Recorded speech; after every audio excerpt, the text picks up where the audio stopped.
Have you ever had that quiet nudge that something wasn't good for you, like a feeling?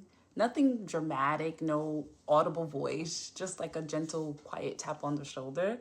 But instead of listening, you convince yourself that you're fine. It's fine. It's fine. I'm going to be fine. Until the consequences slowly started to show up and you're like, oh man, I should have listened.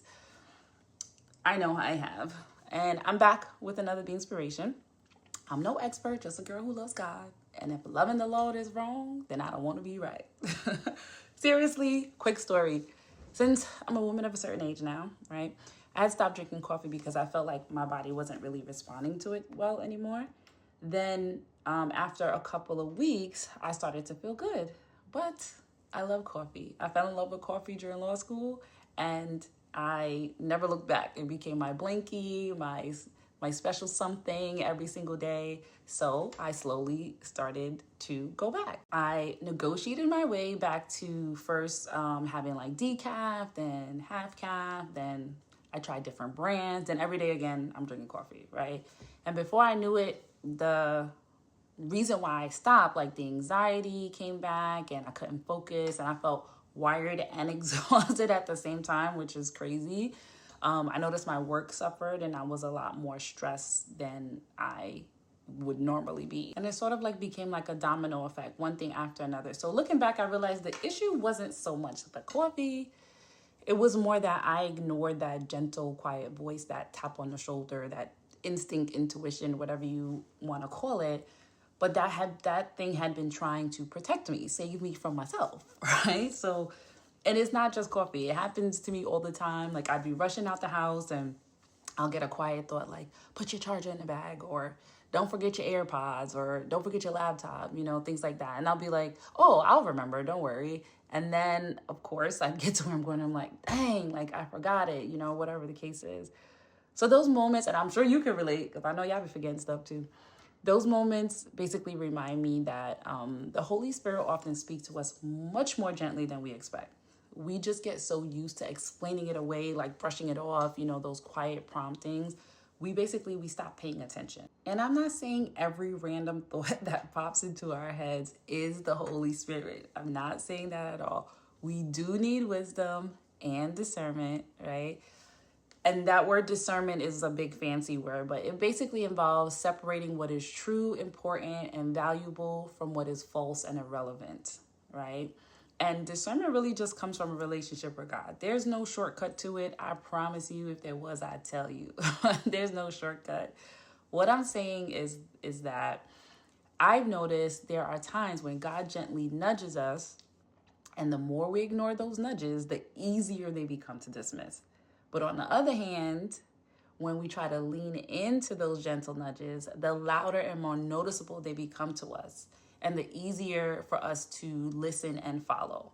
And so I'm not perfect, but I've been trying to train myself in this way to listen to those little voices, those things that seem minor and simple and insignificant, like the examples that I gave.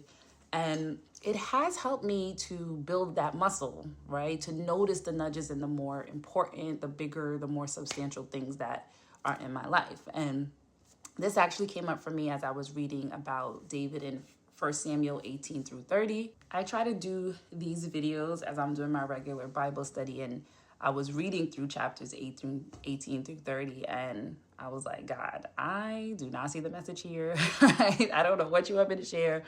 And then until I started getting through it, I realized the pattern, that was appearing for me. And one thing that stood out to me was how often David, who is the king to be, right? He is not walking in what he's supposed to be walking in yet because someone else is king still, which is Saul. And Saul basically wants him dead, right? So David has a lot of challenges to face. And before making a move, David had asked God, should I go? Should I stay? Should I pursue, right? He was really adamant about getting quiet and like trying to listen to like, oh, what is God telling me to do?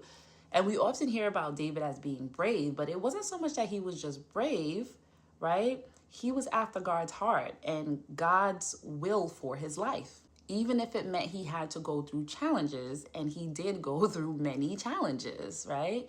But he continually asked God every single time. So Saul, who was hunting David, and I would call Saul his enemy, he was the one who was king at the time. But David didn't see Saul as his enemy. Saul saw David as his enemy. And that's a message right there, even though it's not my message. But the message is sometimes people you think are not your enemy are your enemy, and they're hunting you and they're coming for you. Not like with a sword and a spear. Maybe sometimes, I don't know, depends where you at. But yeah, it happens. Anyway, Saul was always reacting to something. David, on the other hand, was waiting for God's direction. So Saul is like forcing things to try to happen, however he can. But David is, on the other hand, trusting God. And because David kept seeking him, God kept showing up. God was guiding him. God was protecting him and making a way where there didn't seem to be a way. Like literally, David's backed up in a, in a cave. And Saul, who's literally hunting him, comes into the cave to use the bathroom, right? So like no way out. God protects David in that position. And there was other times where David's best friend, Jonathan, he gave him a heads up that, Saul, his father, was coming to hunt him, looking for him. So David was able to escape. There was another time David's wife, Michal, she helped him to escape, Saul. And many times Saul keeps missing David as he's looking for him. And then many times God has Saul handed over to David. Like, here's your enemy. He's sleeping. You could get him. He's using the bathroom. You could get him. Like in many different ways, sweatless. But David didn't take the bait in this situation. I say bait because David was like, this looks like the obvious answer, but I'm not going to take matters into my own hands, God, if this isn't how you want me to get there. I know I've tried to do that before. I don't know about you. That was a message in itself. Meanwhile, Saul is spending all of his energy trying to control outcomes because he is driven by fear. He's afraid of David. He's afraid of losing his kingdom. He's afraid of the people. He's afraid of losing control. Can you relate to that? Have you ever done something out of fear trying to take matters into your own hands? Like God tells you, start this business to make up for lack, or start another stream of income, and instead you take a loan. Or God tells you to stick it out at the job and then you quit. Or he tells you to quit and you're holding on for dear life, right? So these are little things that we go through, but they are God's whispers, right? And these are the whispers that we need to get sensitive to.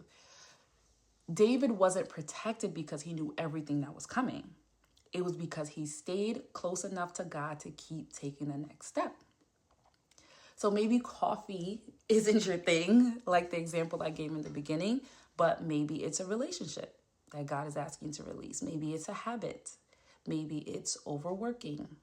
Maybe it's constantly forcing doors open, right?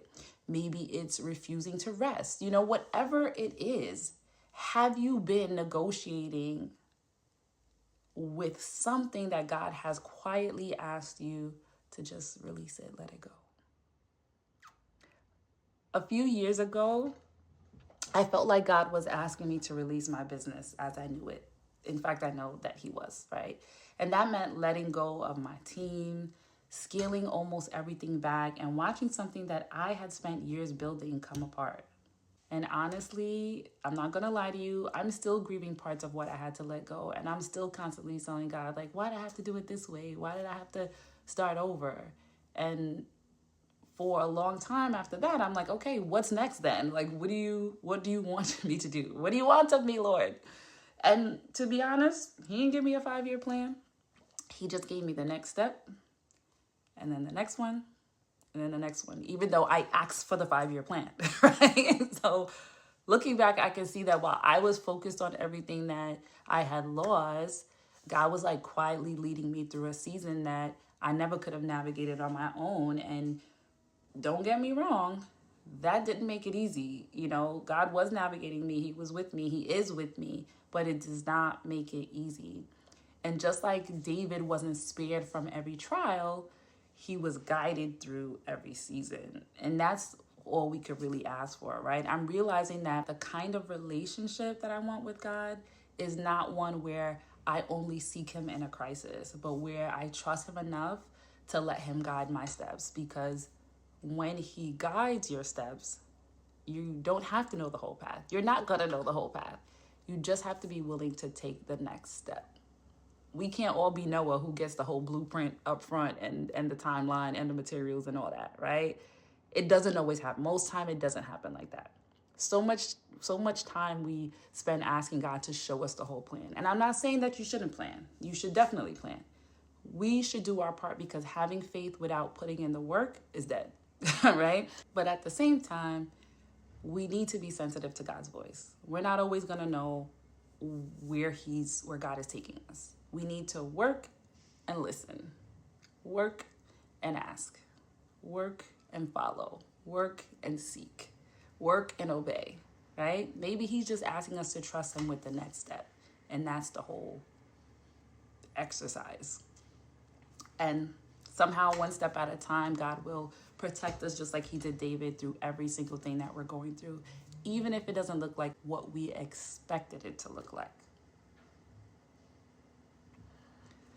So let's stay close enough to God that his voice becomes louder than our fear, right? And we can do that through prayer, giving God a chance to answer by listening, getting to understand his ways through his word, and not quenching and quieting the Holy Spirit by, brushing off those little nudges. So my prayer for us this week is, may we become people who not only hear God's voice, but trust it enough to follow it. See you in the next Binespiration.